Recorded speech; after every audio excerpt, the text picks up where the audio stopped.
Hello, hello. Hi, Hi. can I you think hear me okay? I can hear you. Oh my God, you look lovely. Look at Oh, you. thanks. Oh, Not how you're I normally look doing like on a well. road trip, but I needed to doll up for you. Yes, well, lovely. I'm just double checking that we are live. It's starting to stream. Yes, we are live. So I'm going Yay! to do that. I'm going to, hello, everyone.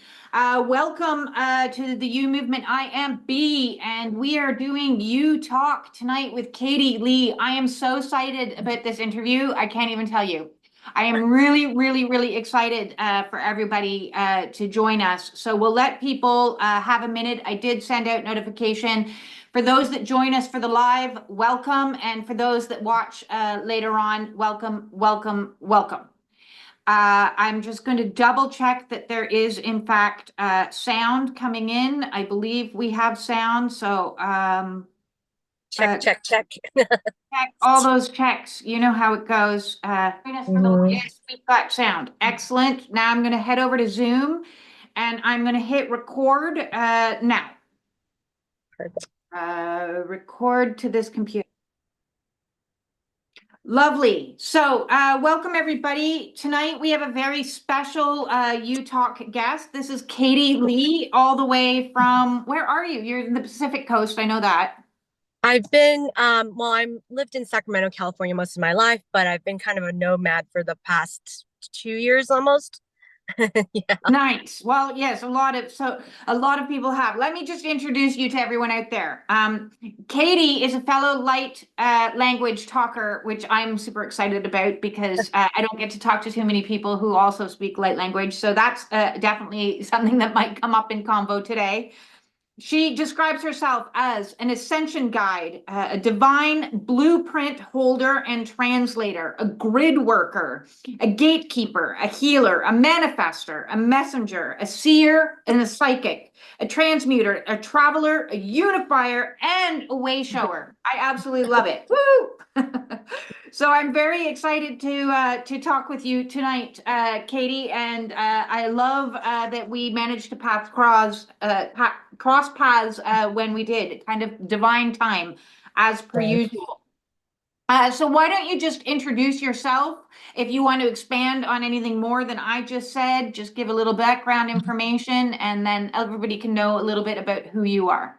Thank you. And I'm so grateful for you having me on here. I'm so excited. And having everyone else join and watch this as well. And I hope to provide useful information. So, what you had described me as um, is the different types of light workers that are out there. And I'm sure some of you have heard of some of them or have resonated with some of them.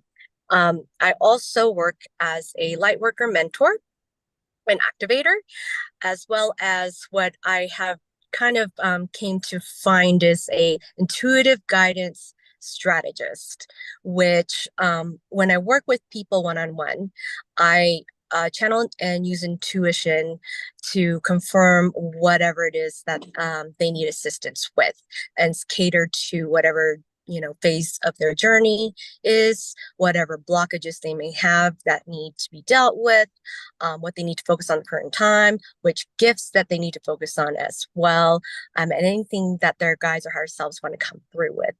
And so a huge part of that is diving into their original, or I like to say original, but it's really the Divine Soul Blueprint, which contains all the information that you will ever need to know about yourself and all versions of you that have existed throughout time and space. And so a lot of people ask, how do you know what you know? I'm like, I just simply dive into your blueprint. It tells me everything. So when you say blueprint, are you talking about the Akashic records? No, that's entirely different. The Akashic Records, while it's a great resource, does not contain what I like to call restricted information. It's kind of like in the Harry Potter movies where you have like they had a restricted section in the library, right? So we have our Divine Soul Blueprint plus a restricted section, which is kind of Ah, like a secret compartment where our higher selves intentionally hid very, very valuable information to keep it safe, safe from sabotage, safe from getting stolen. Also, they intentionally hid it from yourself because they knew you go digging sooner than you should. Yes, I often describe this journey called life as something akin to going deep undercover. Yes, yes. And then when you start to wake up, you're like, what the hell is happening? Exactly, Who am exactly. I? So And you that's can where I help come in. people answer that question, which is very useful.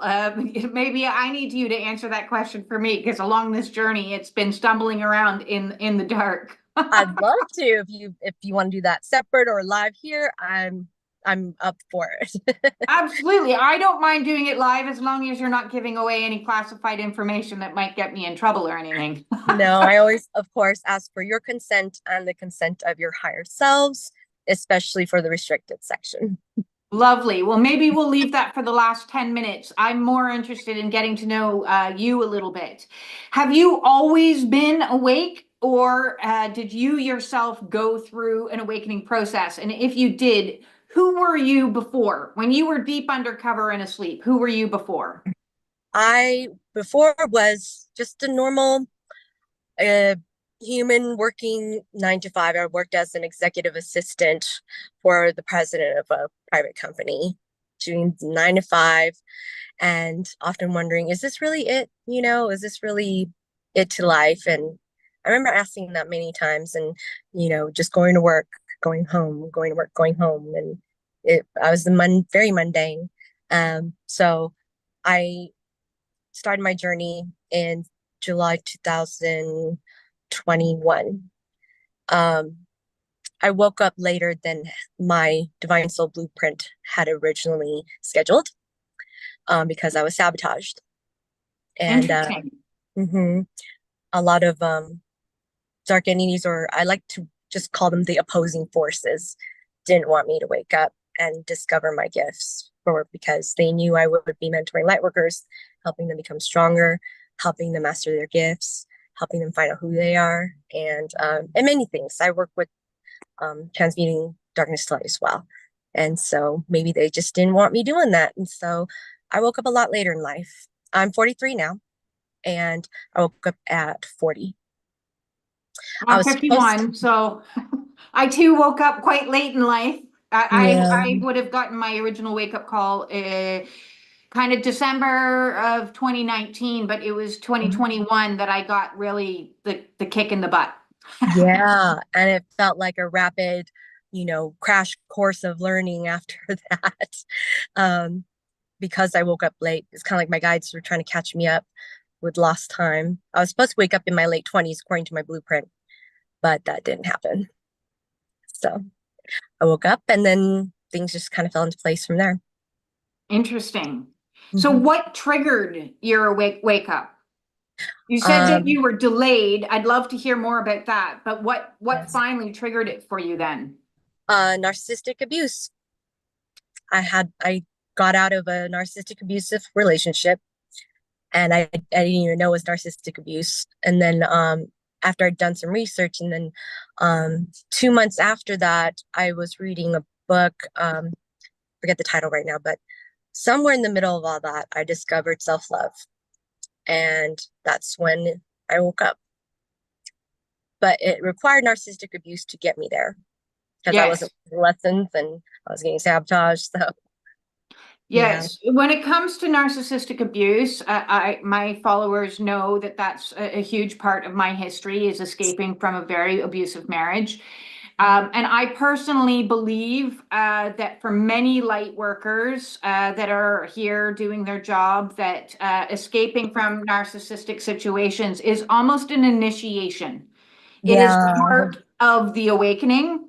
That's kind of like a training of sorts that you need to be able to master and escape from this type of dark situation so that your own power, so you step back into your own power.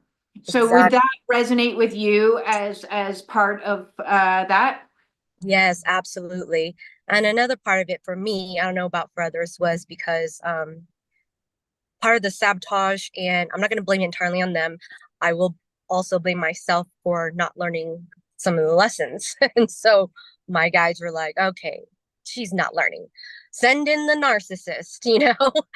And it was like the last resort. And sure enough, he taught me the lessons, woke me up.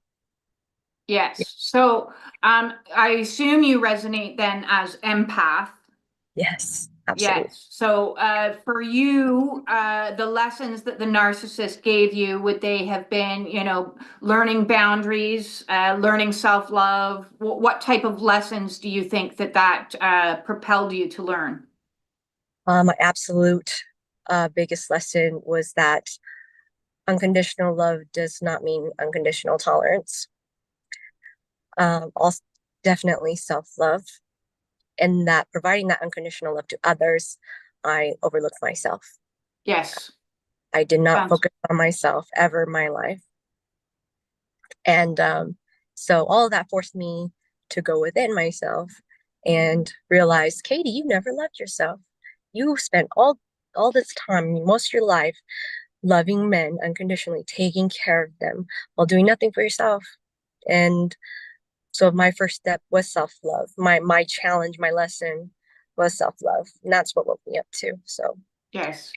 yeah. And in your wake up, I'm curious if you experienced a similar thing that I experienced, which was kind of like a removal of the rose-colored glasses. Like you see things now that you never saw before. They were just clouded. And now all of a sudden, since your wake up, it's like you've got like X-ray vision almost and see Yeah. people very, very differently. Yes. I saw everything differently. I saw myself differently. But I would call it more of an increase of awareness. My awareness, you know, came into play a lot more. I became aware of Yes. what I didn't do, things I should have learned but didn't learn. Became aware of just everything. You know how it is, just that there's more, and that's Yes. more to me. Yeah. And then that's when I started investigating, that when you're hungry for knowledge in that those beginning stages. Absolutely, absolutely. Yeah. I'm liking how you identified the question when you were introducing yourself. Is this it? Like, there's got to be more than this. I can't just live in perpetual suffering. And then you also identify that, hey, I'm coming into a new level of awareness. I'm seeing things in a different perspective, not only myself, but the situations around me. And I need to alter myself and learn to become more discerning. Yes. And just mainly, I would just say more educated, again, more awareness. Um, if there was something I didn't know about, I made sure I became aware of it. I learned about it. I became in the know is what I like to call it. Yes. Yeah. Instead of I turned fear into truth, confusion into clarity, and so many things after that. Oh, I can just feel your pain in your heart still for what you had to go through. And I'm so sorry that you had to experience that.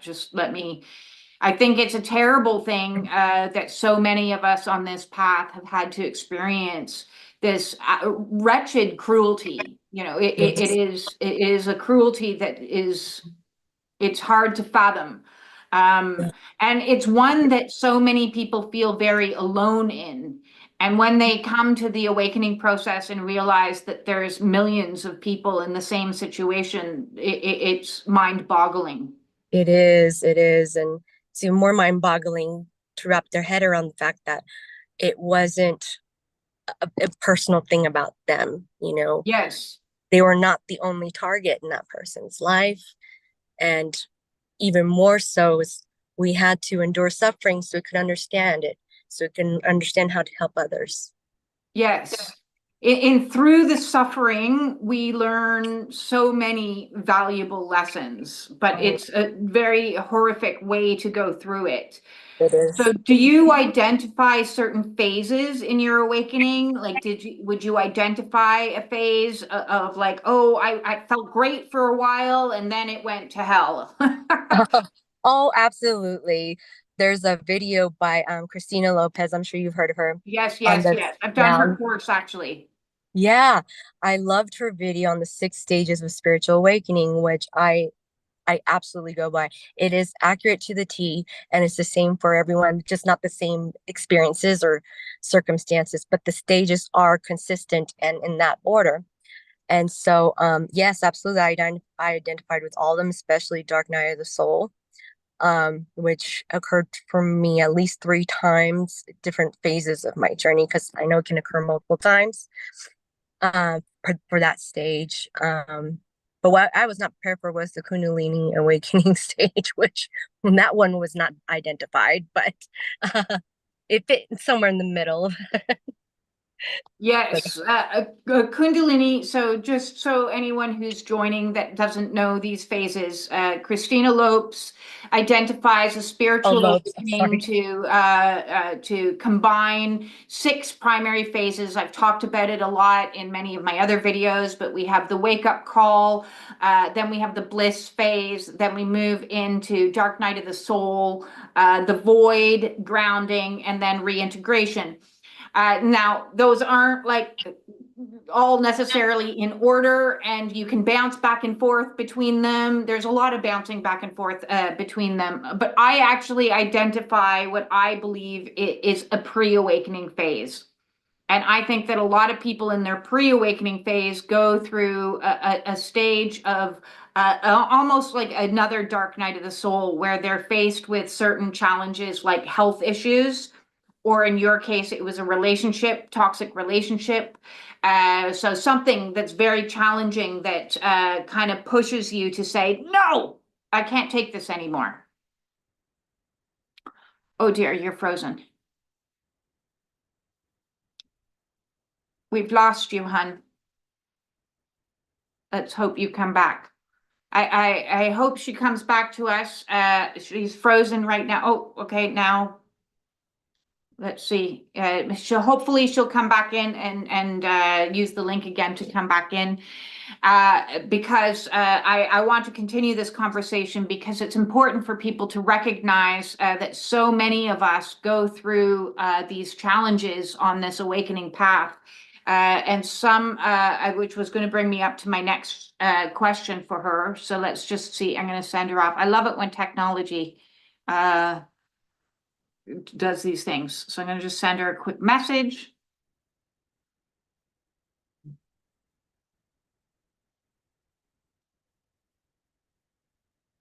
And so I identify, and here she comes again. This is good. Hello oh, again. you're still there. I'm so sorry. That's okay. That's okay. These, hey, listen, I'm so used to at this stage having technological issues that I just laugh with it, you I know? call them interferences. Yes, I call it fuckeries. Yes. Yeah. Yes, the fuckeries. There's a lot of fuckeries on this journey. Certainly, you know, you were talking about trying to prevent you from waking up. I'm sure those were fuckeries. I experience fuckeries almost every single day. Oh, yeah. What have been your greatest challenges on your awakening? My greatest challenges were understanding how to truly work with the dark. Um, at first, understanding how I should have done it. I'm not saying how I do it, everyone should. It just worked out for me this way, according to my lessons and my tests. Because traditionally, people wouldn't necessarily say to a demon, hey, come here, let me show you some unconditional love, you know, or let me show you what that feels like. And so I underwent 5 tests of demonic possession, because I didn't know at the time I have a huge role in working with the dark, or anything that's not of the highest vibration, let's say that. And I refused to work with them. I had that preconceived notion, no, they're evil, they shouldn't be dealt with at all, like they're scary and whatever. The typical, what people would think in If the I truth. deny it, it doesn't exist. Right, right. What I didn't know was my task was to learn about them intimately, in and out, and find out things that normally humans wouldn't know. And I found a lot of surprising things during my possessions, and I learned a lot about them. I mean, it was tough, but at the same time, is a great learning experience because I learned how they cast spells, hexes, curses, how they broke them, how any loopholes that they used, how did they do the work that they do. Also at the same time, I got to know them. I got to see how they operate. I found out not all of them are evil. I found that some of them are actually pretty decent. They're just not of the highest vibration, but some of them are very ancient, very wise, and they're just, they're there in that vibration. Doesn't necessarily mean they're evil, right? And some of them actually helped me out. My dark guides that I didn't know I had either helped me out, and shared a lot of valuable information. And I eventually came to find that the hardest part was finding a way to love them. And so I'll share with you really quick if you don't mind. Yes, please. During my, a lot of people think, even spiritual people think I'm crazy for even sharing this information.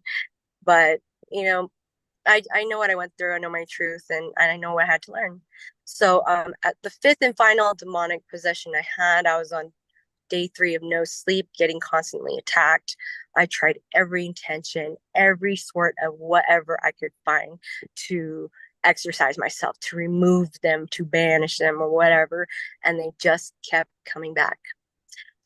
Why? Because I was not handling it the way that I should. And so on the final night, I literally thought I was going to die. They were coming at me full force. I had legions coming at me. And what I had discovered during that time, oddly, was right before I decided to give up. I literally gave up. And I just laid on my bed, getting ready to die pretty much. And I said, look, guys, I'm pretty exhausted. I think I'm going to die. But you know what? I'm going to die knowing, I did everything that I could. I did my best. I'm proud of myself. I'll still be happy with what I gave, this is the 5th round. I'm pretty damn proud of myself, and so I'm like, but then in the middle of that, I felt them. I felt their emotions. I felt, and I saw visions for some reason. I felt everything as if I was them. I felt that most of them had never known love, never felt love, that they've never seen light, not in the way that that we see light or we've experienced it. And that made me really sad. And I'm like, you know what? Like, for those of you who never experienced love or seen light, I just stretched my arms. I'm like, come here. Just let me give you some unconditional love. At least you'll know what it feels like once from me. Let me give you a little bit of light. And, if I'm going to go out, I'm going to go out like this, And so I stretched out my arms, not expecting anything. I actually thought they were just going to give me the middle finger and say, ha, but they actually welcomed it. Next thing you know, this light shot in my heart chakra into theirs, and they healed and restored to light. I was shocked. It was like they were the inner children that just wanted a parent's love, and finally someone was able to give it to them. And then that was when Archangel Michael came in and he swooped them up. And as they were floating away, they looked back at me with tears of joy in their beautiful, newly formed light or soul of light. And I just about I was gushing tears. And then that's when I discovered the key to it was really just to love them, to offer that to them, to have someone use their own free will to do it out of their heart, not simply say, I send you to the light and source take care of you. That's not how it's supposed to be done. It's supposed to be, I choose to love you. I choose to do this so that you can come join with me in the light, right? And that's what I learned. That was hard for me to grasp. Even after that, I was like, wait a minute, let me just rewind that. Did that really just happen? You know? Yeah. So that was my, and since then I just started loving them all. I treated them with respect. They're big on respect. Not so much like, you know, you don't have to hit them with unconditional love at first. Respect is what they really value. So I started respecting them. I had conversations with them. If I saw them, I didn't immediately say, oh, I banish you, or I send you to the light. No, I stopped them. I said, hey, what are you doing here? You need some help? What is it that you need? Like, what is it you're struggling with? You want to talk? And, you know, and we just built a good rapport, like good working relationship. And plus I needed some intel whenever I did. So I wasn't using them, but they helped me a lot because of it. Interesting. Yeah. So that was one of my hardest things to learn, but also the most rewarding. Yes, so this very much resonates. I had similar experiences, but I don't talk a lot about those. So you're opening the doorway to talk about some stuff on the spiritual awakening path that scares a lot of people, but does need to be addressed. And I think the key that you gave there, and for me it was the same, was standing in personal power as opposed to seeking an outside source. Because many times that I was experiencing pure darkness, you know, at the beginning, I was praying, you know, consistently of like, please, somebody help me. What is happening? This is too much. I can't handle this. You know, this is the shaman's initiation that you're talking about that is described in The Stormy Search for Self by the Groffs. If you haven't read the book, I highly recommend it if you are experiencing a particularly difficult or dark spiritual awakening, because you are being challenged through the dark to step into your power. And so your story was, I love your story because you're explaining that I did this. I did that. Stood in my power and spoke to them and said, what do you want? You know, and that was enough to transmute the energy from being in a state of powerlessness into a state of power, because your light does have power. You are a light worker, and so your light does have power. Yes. What would you say to people who were struggling with stepping into that power? Stepping into that power. I could tell that that term intimidates a lot of people because they're not even sure what their power is. And so when you don't know what something is, then that creates a fear, right? Because we fear the unknown, right? And so I resonate with that saying. But for those of you who don't, I'd like to just say instead, for those of you who want to understand what it is that you're supposed to be learning or to be doing, what is it that you're supposed to be aware of, you know, then, well, I guess it depends on everyone's journey. But if what people struggle with, if things are not working, right, and things keep on coming back, things keep on repeating, simply just because you're not learning the lessons, you're not having an awareness of what you're supposed to, right? And yes, that part of it is that power. And how to step into that, again, is educating yourself, is learning things, asking questions, dealing with anything that you normally wouldn't otherwise deal with, but you needed to do that to know the information. And so I feel that people really need to, they struggle with, and number one thing to do first is overcome fear.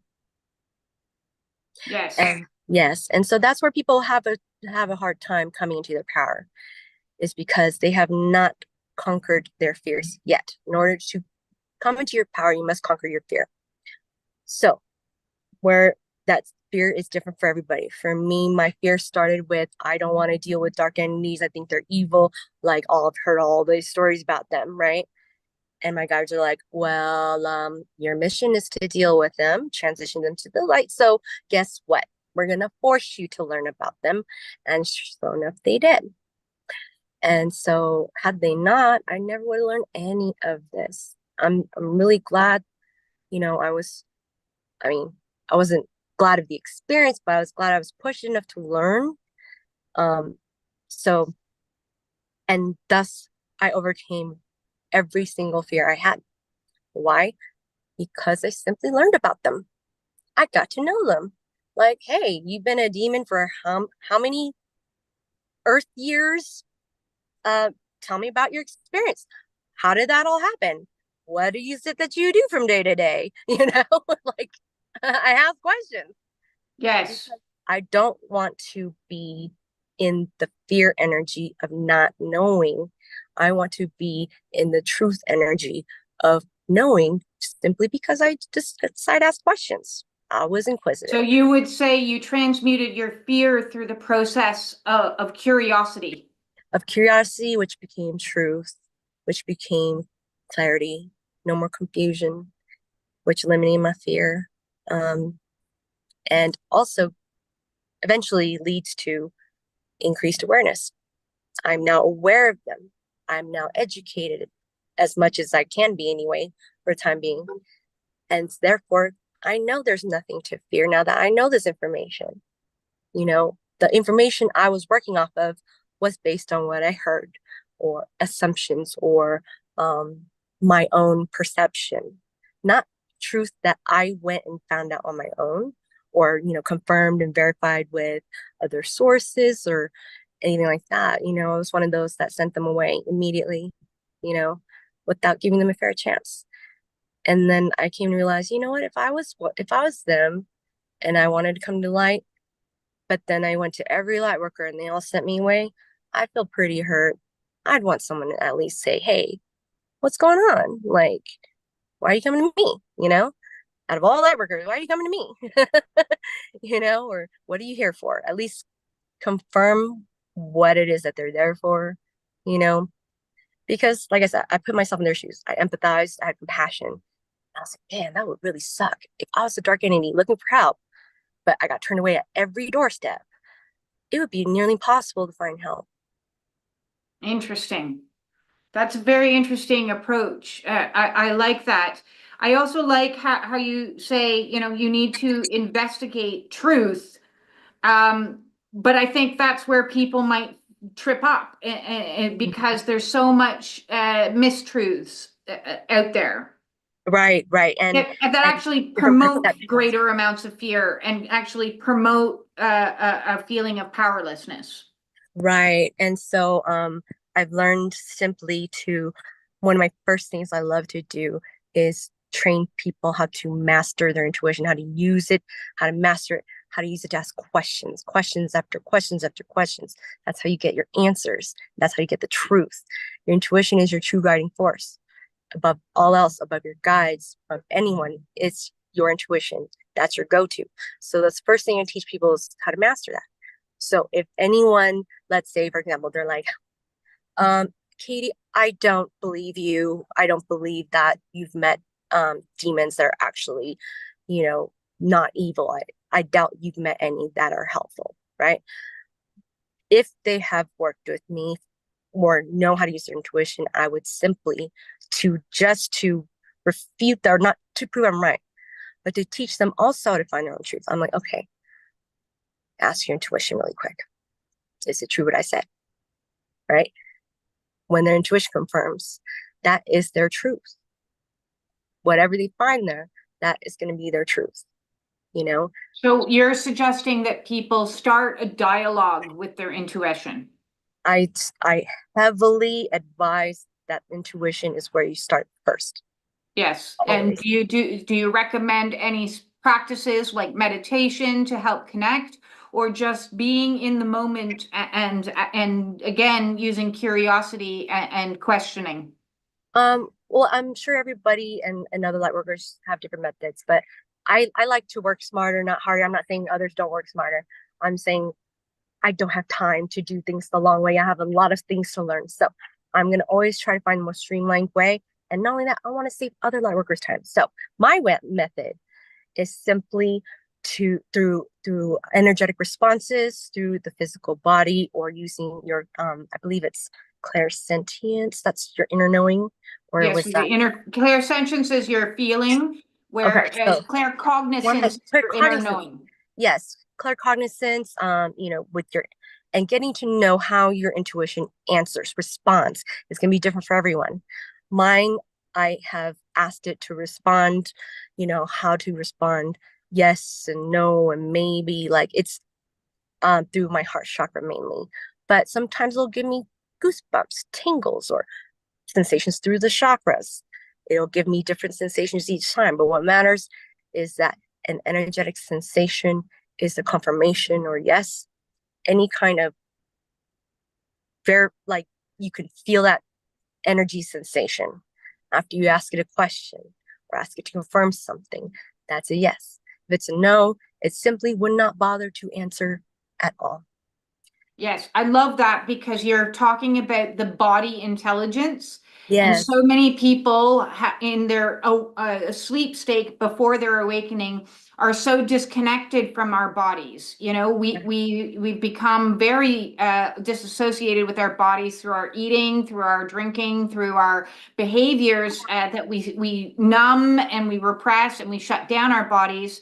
And through this process, we need to reconnect with the body because the body is so much smarter than our mind. Yes, and emotions as well. And Yes. some people like to use muscle testing for intuition. And yes, that you can use that method, but the tried and true method, and you can pair different methods together. Muscle testing paired with bodily sensations. But the tried and true is always for me the heart chakra, because this is your life force energy. This is your impenetrable force. Yes. Nothing can penetrate that. As much as they like to make you think that they can, they really can't. Otherwise, they would have done it already. Mm-hmm. But they put the fear in you to make you think, yes, we can. Yes, we can. And then you create this fear like, oh my gosh, they can, but they really can. Yes, I think reconnecting with intuition is something that a lot of people struggle with, Yes. especially, those that follow me. A lot of them have a lot of trauma, and trauma breaks that connection to intuition and that intuitive voice. We need to work very extra hard to not only heal the traumas that tell us misinformation, because then we're responding from wounds instead of responding from intuition. And so reconnecting to body, to heart, to all of these things that you're suggesting is a necessary part of this process. Absolutely. And I always recommend it first because, as I said, this is your guiding force. It will always give you the truth. It will never lead you astray. It will always lead you down the highest and best good path. It will always give you confirmation to answers that are the highest and best good options for you at any given time. And so I had to learn this the hard way through my guides. I was that kind of person that went to my guides for everything. I asked them for everything. Should I do this? Should I do that? No, no, no, no. I was asking them to make decisions for me Yes. or giving me answers. And they're like, okay, she's not learning again. They went radio silent on me. And so I went to survival mode. I had nothing else but to go within to my intuition. I was forced to learn how to use it. And that's the simplest way I learned. People can use meditation. Absolutely. Whatever resonates with them. But what resonates with me that's worked the fastest is detect energetic sensations or not. Learn how your intuition likes to respond. Also, I forgot to add earlier that the answer for a maybe will only be a very slight energetic sensation. It's there, it's very faint.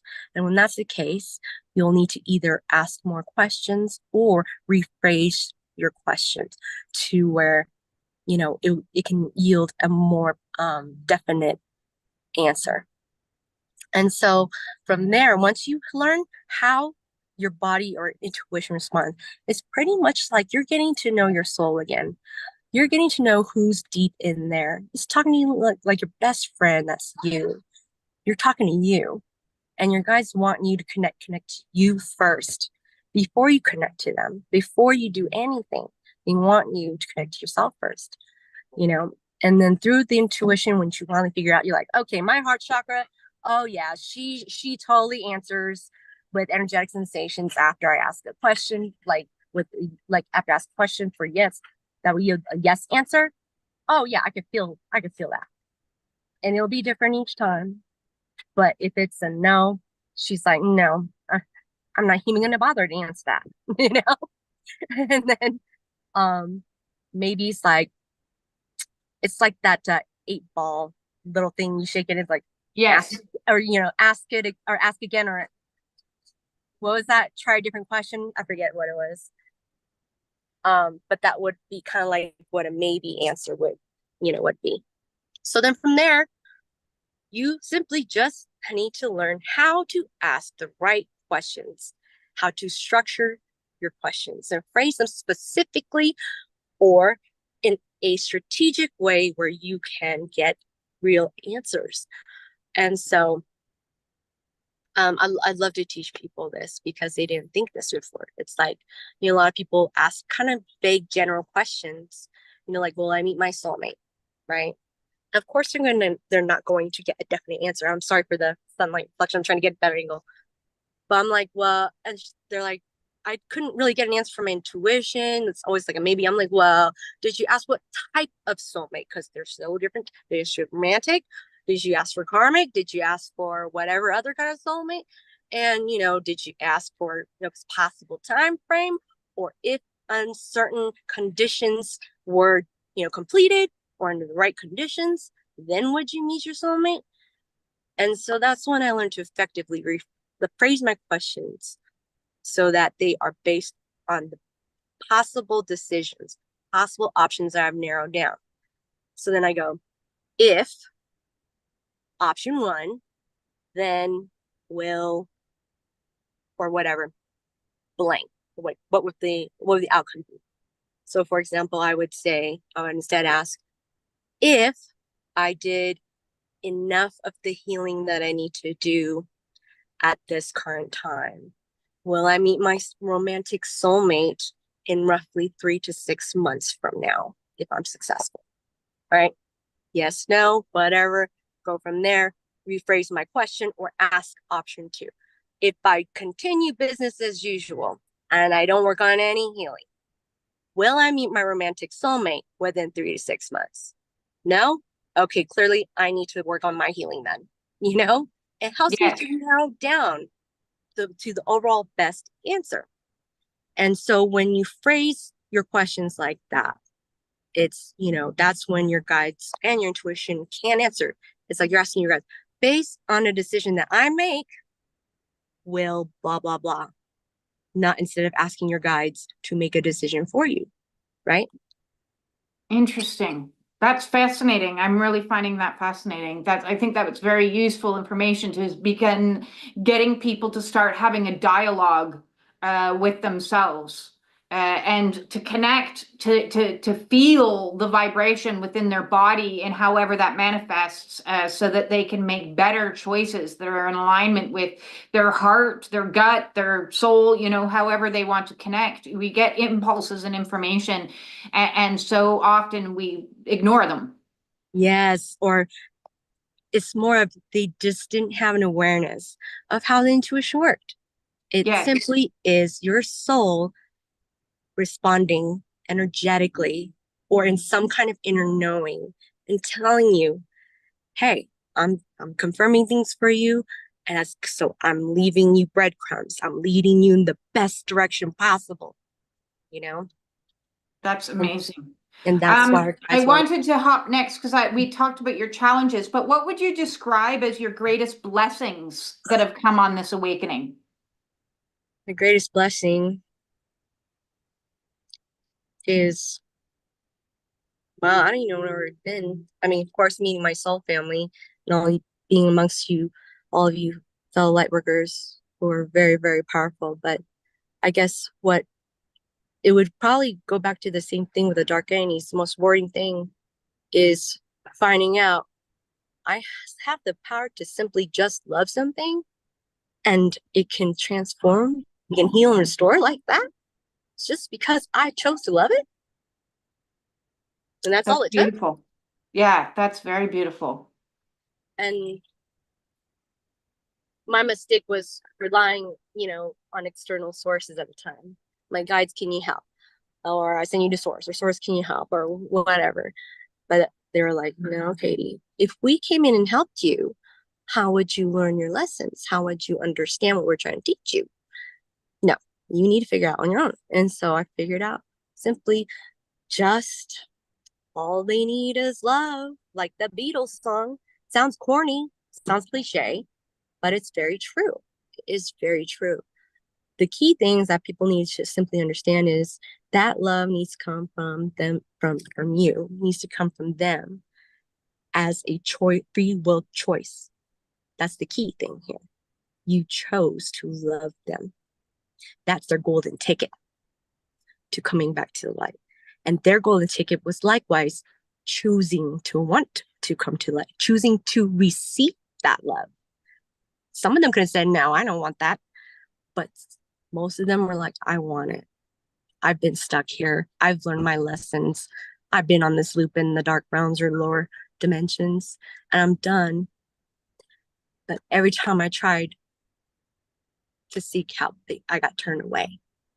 Until one day, whoever, on a rare opportunity, they meet that person, that light worker, that human, who says, you know what? I'm going to give you that love.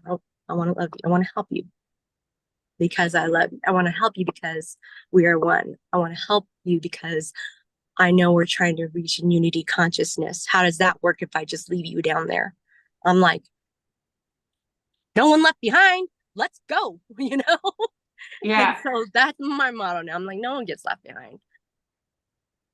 So did a lot of this be like this? That's a very quick ascension process you've been on. If this just started from 2021, how much knowledge did you have about like the chakra system, the spiritual world before that? Zero. Zero. So Zero. in this 3 years time, you've just gone like from really like an ascension on speed, similar to mine. Yeah. Like I said, my guides ensured that I caught it for lost time, and I went through rapid lessons, back to back testing, really tough experiences like the demonic possessions. Um, they ensured that I would learn and learn fast. And unfortunately, that required really difficult experiences. Kind of like how with the narcissists, are sent to the light workers because they knew the narcissist would ensure that the job is done. They would inflict the harshest kind of suffering to ensure what we learn. And Yes. so same thing with my experiences, my tests.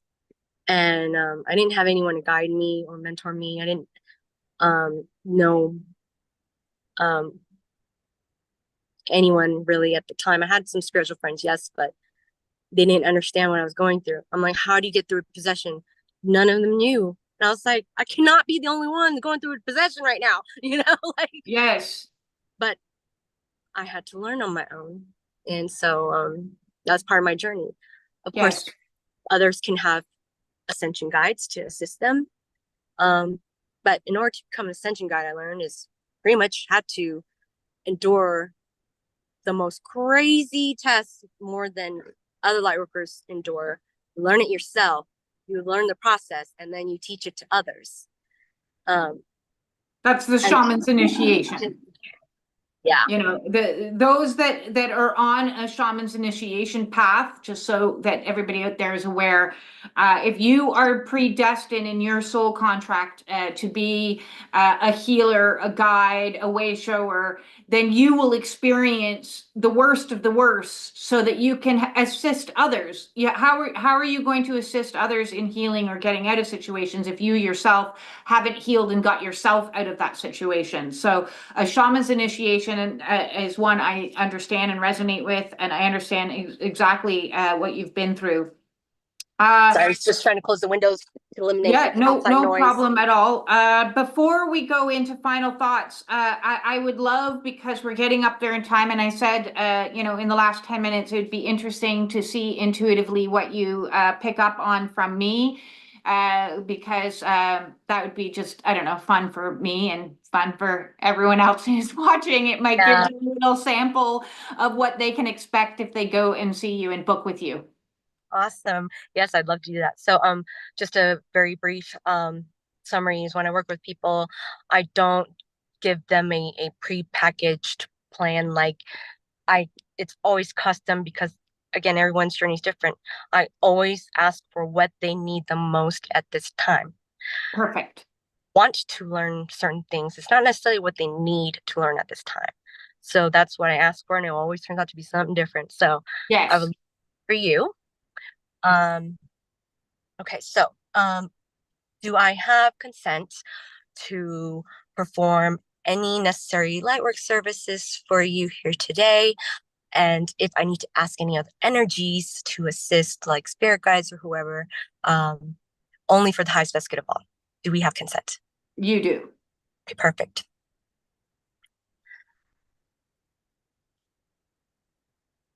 I'm going to be speaking light language for some of this as I communicate too. And I sign light language too. I'm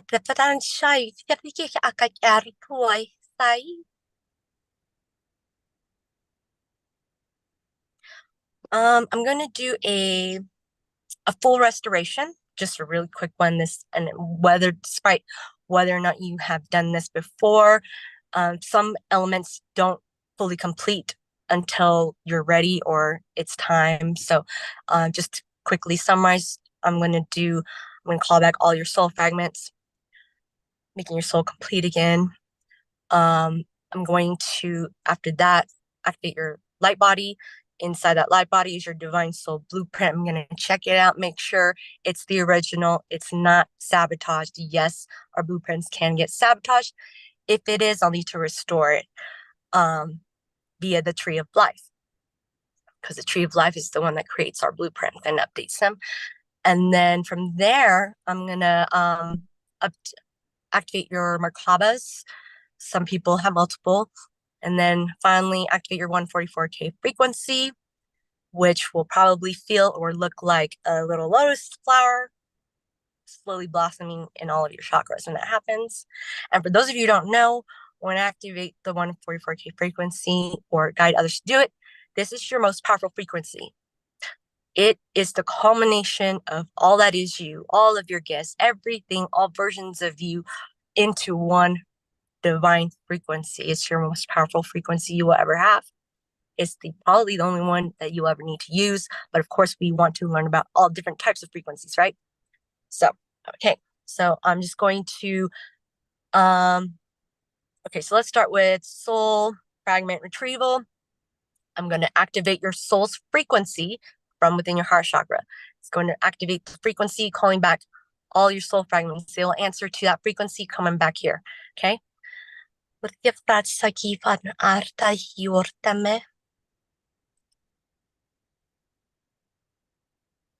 Frequency sounding, fragments coming in.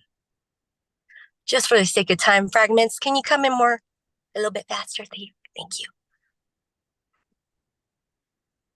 You can fuck to all energies. Okay. How are you feeling? Ooh, I hear music.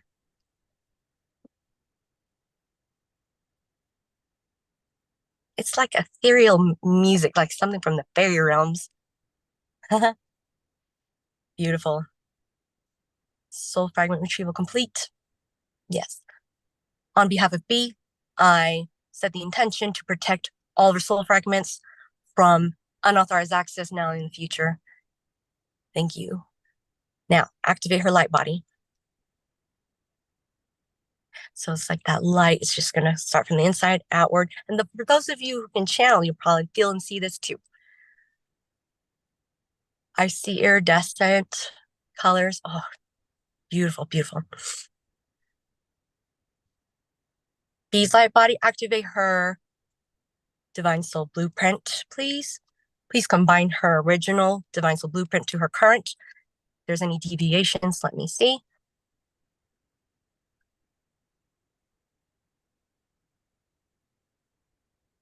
Yeah, there's deviations from the original. Most likely sabotage. Mm-hmm. Makes sense. We call forward the real divine tree of life. Please connect to B through any of her chakras that you choose. She may choose one or more. She'll extend her root out to you. Upon connection, please restore her original divine soul blueprint. Give her any up-carried light codes that she's long overdue for as well.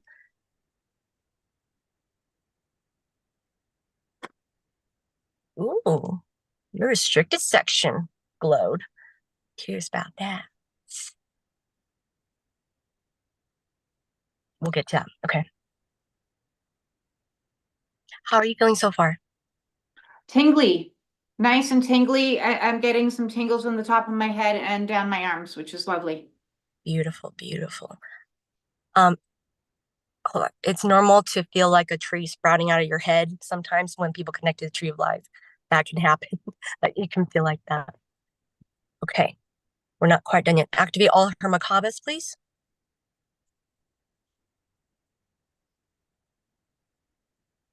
You have 7. Is 7 a significant number to you? Or I don't know. Not more so, well, the 7 chakras, so I resonate from that from a spiritual point of view, but it doesn't have any more of a meaning to me. Numbers aren't my thing. Okay. Then it will probably be the light language symbols that I see. I'll have to draw them out for you since we don't have time to explain it here. I'll draw the 7 symbols, and I think some of them might resonate or it'll translate to you. So we'll cover that later. 7 Merkabas, that's awesome. Okay, finally, activate her 144K frequency. And her and all versions of her that exist throughout space and time. Merge into one, please. Thank you. Ooh. B. Please tell me you felt something. I've definitely got tingles. I'm feeling nice. I'm also doing my own light language in response for a higher heart. Ooh, that's what we need. Okay, B's Divine Soul Blueprint. Please retrieve from her restricted section if I have permission from her real herself, please. Thank you. Please download her to her now. Activate and integrate immediately. Please show her or translate to her what it is in the best way that she'll understand. B, let me know what comes through. I'm seeing a cup, like a chalice. Ooh, does it have any jewels on it? Does it have It's gold. It's slightly jeweled, yes, with granite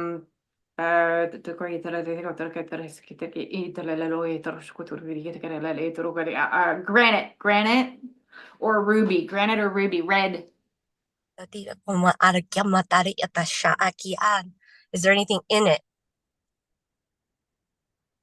I'm only asking you this because I don't always get to see what you see. I feel it more. So Water. It looks like water. is it holy water? Probably. I want you to confirm with your intuition if you're supposed to drink from this chalice and if it's safe to do so. It should be safe, but I just want to, I work safety all the time. Okay, perfect. Yes. So drink from the chalice. Let's see how the water activates. If you need to say anything in light language to activate what you just drank, go ahead and do that. My hand keeps going like flying.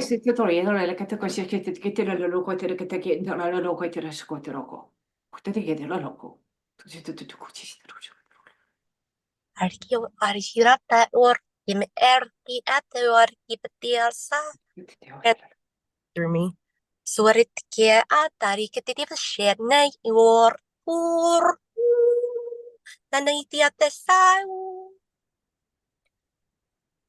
For the highest best good of all so it is, so it's done, we give thanks. So what was in the water?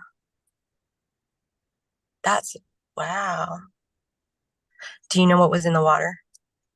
something cooling sensation going all the way down through my chakra system. And so definitely healing. Okay. Last thing I'm gonna need them while we still have oh my God, we're at the time. I'm sorry. But this last important thing is I was through another friend, we discovered his higher self discovered the perfect DNA sequence of numbers. It's a number sequence that represents DNA. And when it was compressed, it came from a 12-digit number to a 6-digit number. I forget what it is off the top of my head. But when you add this sequence to your DNA strands, all your DNA strands, it shifts something incredibly in you. The sequence was needed to put in all of our DNA strands to cause some huge shifts. It was like the missing link to our DNA. So I'm going to activate that with you now if you consent. Yes. First, I'm going to make sure all your DNA is activated. Okay. Tar iti tershama arkat ma ortior uswotia arayatan sayu arkite asayu tutai armor ankiarsu artur the highest best good of all, so it's done and we give thanks. Okay. Do light language on yourself, setting an intention to activate your DNA, like fully activate your DNA. Like you have to do the last bit, if that makes sense. Yes. Yes. Yeah.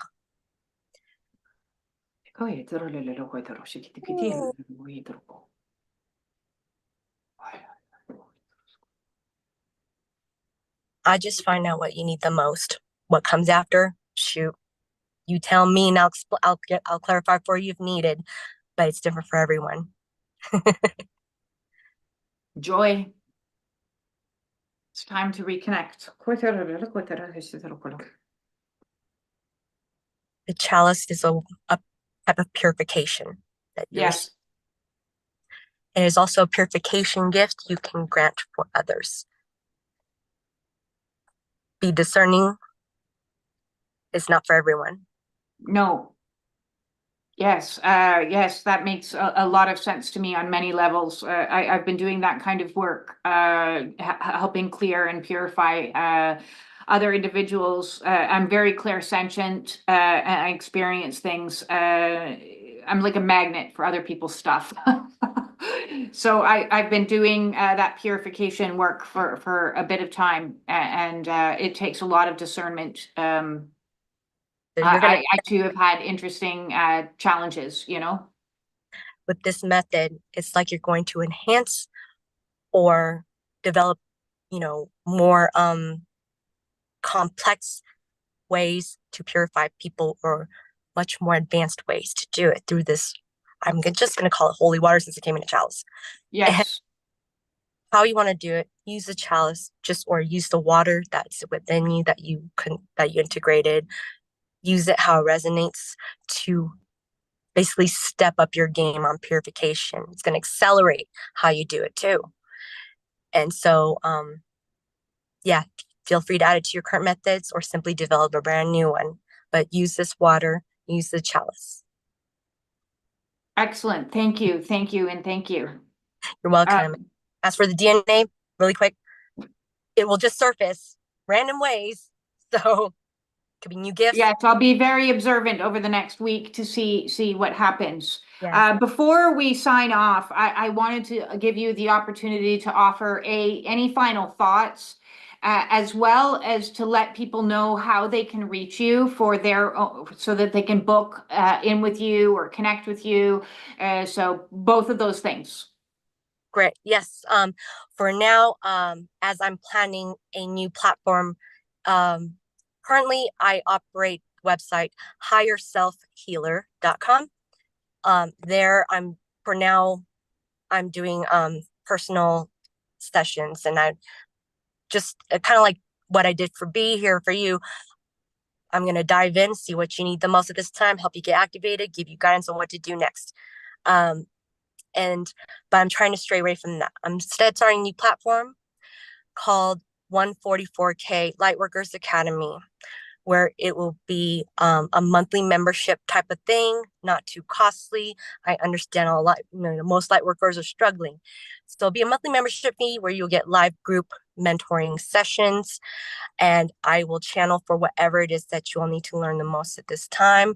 But I will always start with intuition mastering. I'm going to get your DNA activated. I'm going to get you unblocked, whatever else is activated. Help you learn, master your psychic gifts, how to use them in clever ways, and as well as getting new, innovative, more advanced methods on how to do our work from your guides and ourselves, light beings, whoever. Because as humanity evolves, so will our methods. You'll find that some of the methods we've been using are now obsolete. They're downloading us new, more advanced techniques. And some of you may have already received it. And the ones that are still struggling with understanding it, that's where I come in and I do the group coaching. So that will be launched soon. But I do have a Facebook group you can join, likewise called the 144K Lightworkers Academy. For now, you can join there. You'll find like-minded lightworkers. I will announce when the actual academy starts here in mid-October and how to sign up for it. But I hope you all join. There's going to be so many great things to learn, new innovative methods that everyone in the cosmos is going to want us to learn. Lovely. Thank you. Thank you. And thank you. This is excellent. Yes, I am a member of that Facebook group. It's a great group. I highly recommend anybody who's interested in joining it, join it.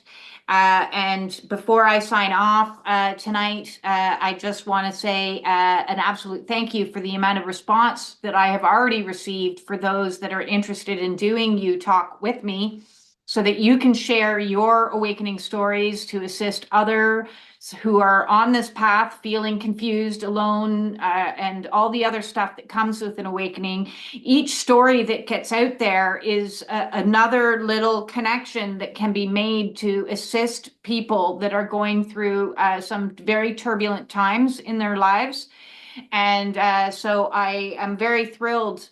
Spots are filling up quickly. I'm now booking into mid-November. So if you are interested in joining me here on live You Talk, please get in touch with me. The way to do that will be in the description below.